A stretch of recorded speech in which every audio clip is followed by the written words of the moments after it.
Hello, no? So ngayon, no, nangyayari na ba ito sa'yo, ang itong ganitong pangyayari sa buhay mo? Na minsan, no, may mga pagkakataon, no, na masaya ka sa paglilingkod mo sa Panginoon. Yung pagsasamba mo, yung sinasamba mo siya lagi, inaawitan ng mga papuri, lagi kang nananalangin. Yung ramdam na ramdam mo sa sarili mo, no, na ang saya, no, at kagalakan every time na ginagawa mo ito. No. Tapos, lumipas ang ilang mga araw, weeks, or even a month, no, na sa paggawa mong ganito, yung galak na nararamdaman mo ay para bang tumitibay sa spiritual life mo. Tapos biglang after a week, days, or even a month, no? Tapos biglang bumagsak ka sa pagkakasala. Nangyayari naman siguro ito, di ba? Anong nararamdaman mo, di ba? Minsan, bumagsak ka sa pagkakasala. At dahil doon, yung, kumbaga, napifeel mo sa sarili mo no na nafi-feel mo sa sarili mo no na nahihiya ka na sa Panginoon. Hindi dahil nahihiya ka sa iyong mga paghihingi ng mga apologies, kundi dahil ito ay sa kabila ng pagsisikap mo no na gampanan ang tungkulin bilang alipin no na gawin ang isang bagay na kalulugdan ng iyong Panginoon, ng iyong amo. Tapos bigla kang nabigo, nahihiya kang mag-apology naman uli. Nahihiya kang maghihingi ng patawad, pasensya. Naranasan naman siguro ito ng mga Kristiyano, no, ng mga taong masaya at nagagalak sa paglilingkod, ngunit biglang bumagsak sa pagkakasala. Ito ang lagi nating tatandaan, no. Sa bawat away, no, dito sa boxing, di ba? Sa mga boxing ring, di ba? Sa ring, may dalawang tao nagsusuntukan dyan sa ring. Pag mapabagsak ba ang isa sa kanila, hindi na lamang ba siya babangon kahit pa may tamang lakas pa siya na bumangon, mananatili na lamang siyang nakalugmok o bagsak dyan sa sahig. At sasabihin na lang niya, talo na ako, ayoko na lumaban, natatalo na ako. Nahiya na akong bumangon kasi bumagsak ako. Ganun ba ang iisipin ng isang boxer kung siya ay mapabagsak ng kanyang kaaway doon sa ring? Hindi. Siyempre babangon siya. So, ay, mayroon pa pala akong lakas na natitira. So, babangon ako ngayon. At makipag-away siya. Hanggang sa katapusan, hanggang sa huling sandali. Hanggat makakaya pa niya. Pagsikapan niyang manalo, kahit pa marami na siyang pasa na nakukuha doon sa labanan na yun, doon sa boxing ring. Ang buhay ng tao, ganito din. Tayo ay nagkikipag-away sa mga demonyo against lust, against materialism, against the world. Tayo ay nakikipag-away dito.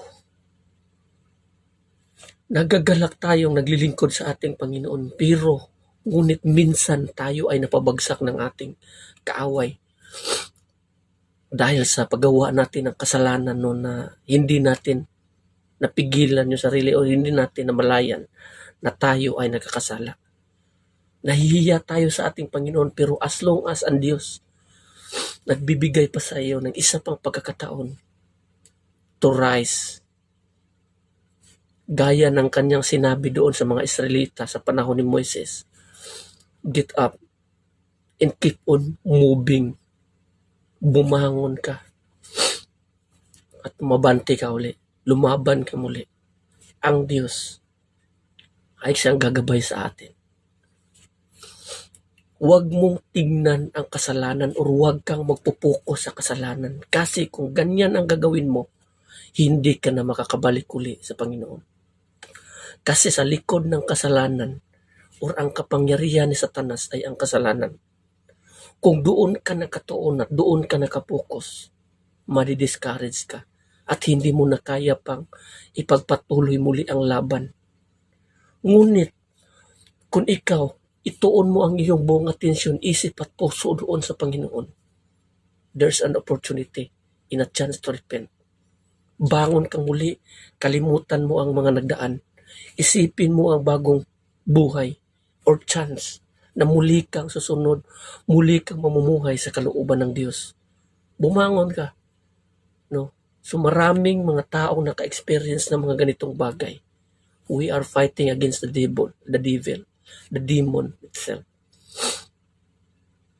Ginamit ni Satanas ang mga kasalanan upang tayo ay wasakin. Lust, pride, greed, o kasakiman, pagiging sakim, mapagmataas, o pride, or yung mga lust, or ano pa man na uri ng kasalanan na ginamit ni Satanas. Ang kasalanang ito ay nagiging makapangyarihan sa tao sa tuwing ang isang tao naaalipin ito at nabubusog at nalalasing sa kasalanan. Ngunit kung may pagkakataon na tayo ay makawala sa mga paghapos ni Satanas sa kadina ng kasalanan na ito, gawin natin through Christ. Gawin natin na makawala sa kapangyarihan ng demonyo. Pagsikapan natin noon na bumangon muli mula sa pagkabagsak. Ang Diyos ay siyang gagabay sa atin sa mga ganitong pangyayari. No? So, huwag tayong sumuko. Keep on moving. As long as there is life, there is chance to repent. Then repent. Then keep on moving. Look forward to Christ. No? Kalimutan niyo ang nakaraan. Sabi nga ng Panginoon, kalimutan mo na ang nakaraan. Huwag ka nang lumingon pang muli sa likuran gaya ng nangyayari kay Lot, sa Lot's wife o sa asawa ni Lot. At gaya ng sinabi ng ating Panginoon sa Kristo, di ba? Ang taong palingon-lingon sa likuran sa oras na nakahawak na siya ng araro ay hindi magiging ganap na kanyang tagapagsunod. Even si Apostol Pablo o lahat ng mga apostolis sa mga panahon na hinuli na si Kristo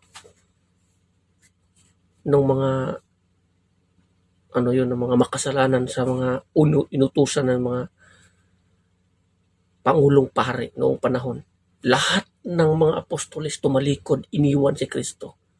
Ganon din tayo.